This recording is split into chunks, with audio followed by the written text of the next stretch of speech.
Here's the situation. I've worked in corporate America all of my life, at companies like Apple and Amazon. But I left all of that to start a freight company. At first, it was all good. I felt like a free man escaping the 9-to-5, and my business was growing fast. We were hiring drivers left and right, adding more trucks to our fleet weekly, but before I knew it, I was working 60 hours a week to run this company. One thing I missed from my corporate 9-to-5 was having access to the best tools and software that money can buy. This is a story of how Laminar Copilot started a year ago during a random car ride to Santa Barbara. The first time we talked about Copilot was actually during our drive up to Santa Barbara. So we had a cycling event, and on the way up, we were just talking about business ideas, and one of the business ideas he had was to have some sort of app for the company that he runs. We both thought there was a lot of potential, and so yeah, that's kind of the first time we talked about Laminar Copilot. That entire morning, I had actually spent scheduling my team for my freight company. Even though I was coming from all this experience in operations, I was still having to do a lot of this manually. A lot of Excel, a lot of spreadsheets, and a lot of just manual maneuvers until you can make it work. And I knew that there had to be some sort of tool that can do this automatically for me. But when I Googled it, I found none. And that was a complete shocker to me. And that's when I realized, hey, there's something here. And potentially, if we can code this, it could be huge. Imagine this. You have X number of drivers, and let's just say you have Y number of trucks. And every week, you want to fulfill Z number of routes optimally and efficiently. In theory, you can just go down this list and assign each driver to a truck. But what happens when you add different variables to the story? Suddenly, a driver only wants to work Monday, Tuesday, and Wednesday. And let's just say this truck is actually out on a trip and only becomes available Monday through Thursday now. What happens if you have Z number of routes, but not enough trucks? On that drive up to Santa Barbara, I looked at Moses and I asked him, is it possible to create an algorithm that can do all of this for us automatically? The first step, I think, to writing great software is just having the context necessary to write the software, understanding the problem, right? The second thing is just starting to write the software. You just figure things out as you go, and there's always going to be roadblocks that come up, but step by step, that moves the process along and allows you to iterate and build something that ends up being used, right? I'm just trying to think right now.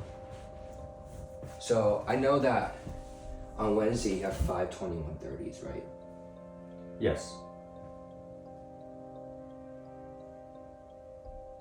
Yeah, there's not really a good way to infer, we were testing Dynamic Scheduler, and this had been, a weekly thing that we were doing. So every week we would get an export of the routes that needed to be fulfilled, and we would try to run my code, right?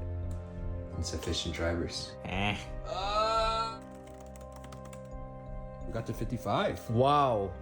This was the first time that it actually worked, and it was a huge deal for us. There were 60 routes in total, and given different driver constraints and truck constraints, our algorithm was able to automatically schedule 55 routes. A person manually scheduling 55 routes would take a couple hours. In like 2 or 3 seconds, we did 55. We realized that maybe, our idea could actually be something.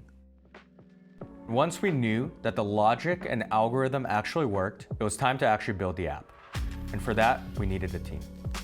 First flow is with Dynamic Scheduler. Starts at the dashboard module.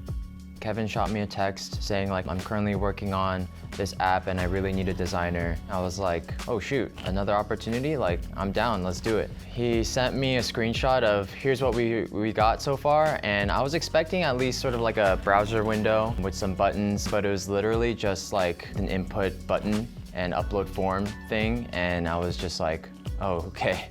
There's a lot we can work with here, but honestly, that meant I had a lot of impact to the team to help out. I would describe design as the glue that holds sort of the form and the function together Form being sort of the ideations that Kevin has, and the function, which is the developmental code that Moses has. Once you just have a design in front of you, it really just brings this personable feel to the product rather than everything just in your head. If you have this, it'll take you to that. Nice. So that way, right now, the user... I'm just so blessed to be a part of a team where everyone is so talented. I would never have imagined Copilot to make so much progress now, and I'm so excited to see where it's going to be the next year and even future years to come. It's always fun when you're like kind of trying to do things alone or you're trying to build something. But I think the moment when you actually add people into it and they have now invested hundreds of hours into it is when the risk transitions from the risk of the business failing to the risk of you actually letting your team down. Right now, the most important thing, and success to me, means Laminar Copilot succeeds not just for myself and for my freight company now, but for the team members that have invested hundreds of hours into the project. The team is extremely proud of where Copilot is today. We've proven out that the algorithm works and the logic works and that customers love the product.